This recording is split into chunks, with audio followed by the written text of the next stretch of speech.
झेंझू, कुरीटा, सोलापुर से सवाल है कि ये जो कानून, कृषि कानून तीनों सभागृह में पारित किए गए और राज्यसभा में गड़बड़ी में पारित किए गए, तो क्या उसके खिलाफ कोर्ट्स में नहीं जा सकते हैं? हमारे यहाँ की जो व्यवस्था है उसमें कोर्ट्स में तो जा सकते हैं,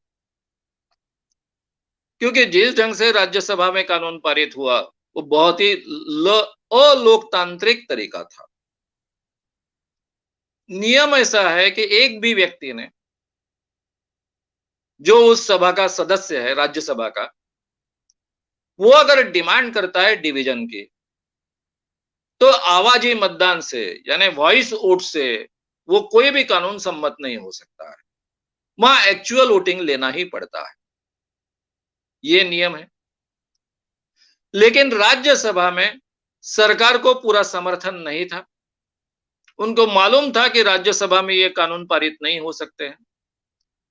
इसलिए आज के गवर्नमेंट ने पूरी बदमाशी कर कर, दूसरा कोई शब्द नहीं है इसके लिए योग्य, इसलिए मैं यही शब्द का उपयोग कर रहा हूं, पूरी बदमाशी कर कर राज्यसभा में ये कानून पारित किए। अब इसके खिलाफ कोर्ट में जा सकते हैं कि नहीं? जा सकते हैं। कोर्ट के सामने ये सभी बातें, फैक्ट्स रखी जा सकती है। और सरकार की दुर्भाग्य से सरकार के ही टेलीविजन ने जो रिकॉर्ड किया है वो भी आपने के सामने है, सबके सामने है। इसलिए वहां स्पष्ट दिखता है कि जो भी गड़बड़ी चल रही थी उसमें आदमी अपनी जगह बैठकर डिमांड कर रहा है, डिवीजन की डिमांड कर रहा है।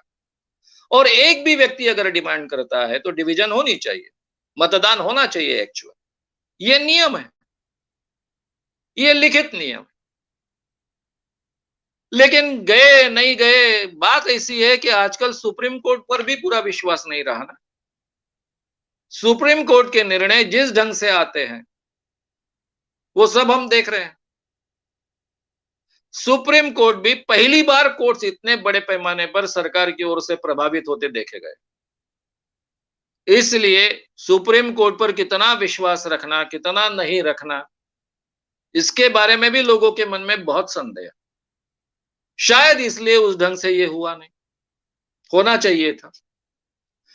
और फिर हमारे अपोजिशन का मोरल भी बहुत डाउन। क्यों इतना डाउन है समझ में नहीं आता है। सामान्य जनता बार बार आंदोलन करती है, चाहे वो एनआरसी के लिए हो, सीएए के लिए हो, चाहे छुटपुट किसानों के प्रॉब्लम्स के लिए हो। अभी इतना बड़ा किसानों का आंदोलन खड़ा हुआ, ये अपोजिशन क्यों इतना एकदम से डिप्रेशन में है समझ में नहीं आता। उनका मोरल क्यों इतना डाउन हो गया है समझ में नहीं आता। बाकी लोग लड़ने के लिए तैयार है, इन्होंने भी ताकत से लड़ना चाहिए। भाई लोकतंत्र हमको कोई आसानी से तो मिला नहीं, उसके लिए कई पीढ़ियां बर्बाद हुई, उन्होंने अपनी जानें दी है, सालों सालों की मेहनत दी है, इतने बड़े आंदोलन चलते आए। 1910-12 से लेकर 1947 तक चलते आए। 20 के बाद तो ये आंदोलन बहुत तीव्र गति से चलने लग गए, गांधी जी आने के बाद।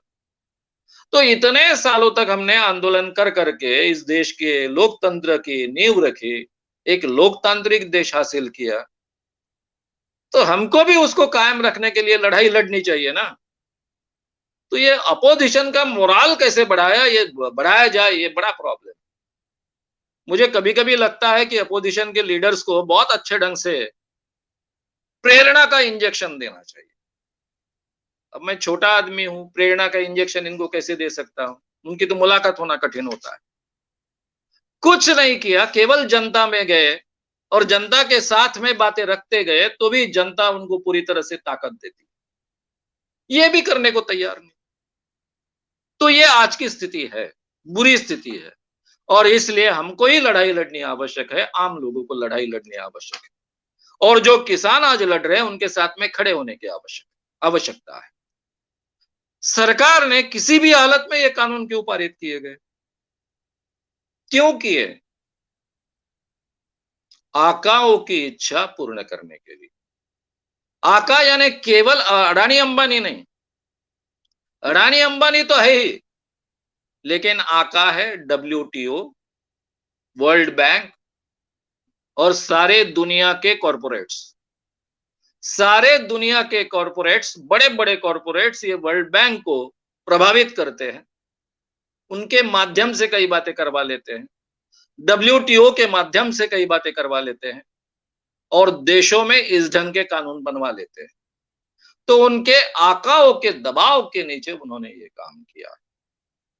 बाकी गंगा जल जैसा पवित्र है किसानों का हित मेरे मन में, ये होता तो आज किसानों का वो स्वागत करते, उनकी बात सुनते और उनकी बात सुनकर ये चीज अमल में लाते। लेकिन उसके बजाय उनके साथ में लड़ने की तैयारी उनने करने शुरू की है। मिलिट्री से सब लोगों को बुलाना शुरू कर दिया है।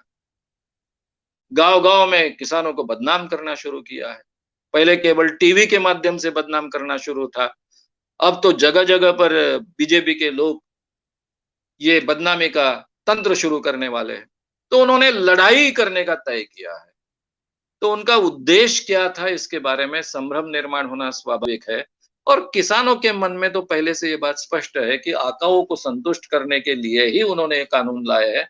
वो बात और ज्यादा पक्की होते जा रही है।